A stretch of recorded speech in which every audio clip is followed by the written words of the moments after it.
হাজোত আঘোণ মাহৰ পূৰ্ণিমা তিথিত অনুষ্ঠিত হয় চৰাই পূজা। মাটিৰ চৰাই প্ৰস্তুত কৰি অনুষ্ঠিত কৰা হয় বিবাহ অনুষ্ঠান।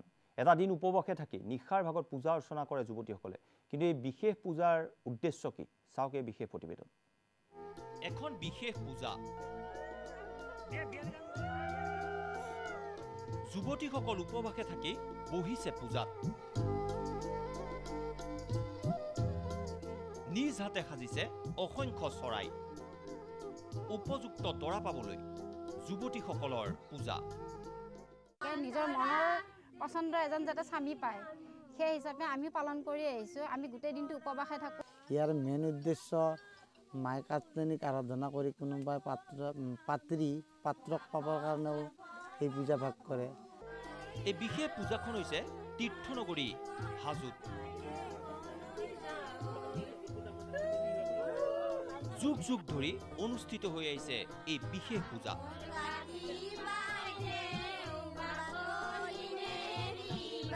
কাত্যায়নী দেৱীক সন্তুষ্ট কৰিবলৈ এইদৰে উপবাসে থাকি পূজাত বহে অসংখ্য যুৱতী। বহুদিন ধৰি কষ্ট কৰি সাজি উলিয়াই অসংখ্য চৰাই। কাৰণ এওঁলোকৰ বিশ্বাস কাত্যায়নী দেৱী সন্তুষ্ট হ'লেই যুৱতীসকলে লাভ কৰিব উপযুক্ত দৰা। উদ্দেশ্যটো মানে আপোনাৰ উপযুক্ত ভাল ল'ৰাজন পোৱাৰ কাৰণে বুলি কোৱা হয় আৰু আপোনাৰ মনৰ আশা পূৰণ হয় আৰু এইটো পূজা কৰিলে। ৰাতিপুৱা খুব সোনকালে উঠি আমি পানী তোলোঁ। বিভিন্ন ধৰণৰ আৰু আয়োজনেৰে আমি গোটেই দিনটো উপবাসে থাকি ঠিক তেনেদৰে পূজাখন পাৰ কৰি দিওঁ। কেনেকৈ এই পূজা কৰা হয় শুনক যুৱতীসকলৰ মুখেৰে। আঘোণ মাহৰ শুক্লা দশমীৰ দিনা আমি গোটেই দিনটো উপবাসে থাকোঁ। এই পূজাখনক আমি কাত্যায়নী পূজা বুলি কওঁ। আৰু এই পূজাত আমি কি কৰোঁ, কেইদিনমানৰ আগৰ পৰা আমি চৰাইবোৰ বনাওঁ।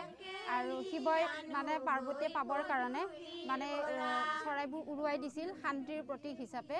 আৰু সেই পৰম্পৰা অনুযায়ী আমাৰ হাজোত চলি আহি আহিছে। অসমৰ অকল হাজোতেই এই বিশেষ পূজাভাগ অনুষ্ঠিত হয় বুলি জানিবলৈ দিছে এওঁলোকে। শিৱ পাৰ্বতীৰ বিবাহৰ আখ্যানৰ সৈতে সাদৃশ্য আছে এই পূজা ভাগৰো। বিয়াৰ বাবে এইবোৰ কৰা হয়। আৰু যিহেতু দুৰ্গা আমাৰ তাৰ ৰূপ কাত্যায়নী পূজা, সেইবাবে সকলোৱে কৰে। দৰা পাবৰ কাৰণে এই পূজা কৰা হয় আৰু প্ৰত্যেক বছৰে চলি আহিছে আৰু প্ৰত্যেক বছৰ কৰি আহিছোঁ আমি। যি নিশা 12টা-1টালৈকে চলি থাকিব পূজাটো, শেষ হ'ব তেতিয়া। আৰু এই পূজাটো আমাৰ কাত্যায়নী পূজা বুলি কোৱা হয়। অসমৰ ভিতৰত ক'তোৱে নহয়, আমাৰ হাজোতে অতীতৰ পৰা পৰম্পৰা হিচাপে চলি আহিছে, আমাৰ হাজোতে হয়। হাজোৰ পৰা দীপক দাস, নিউজ লাইভ।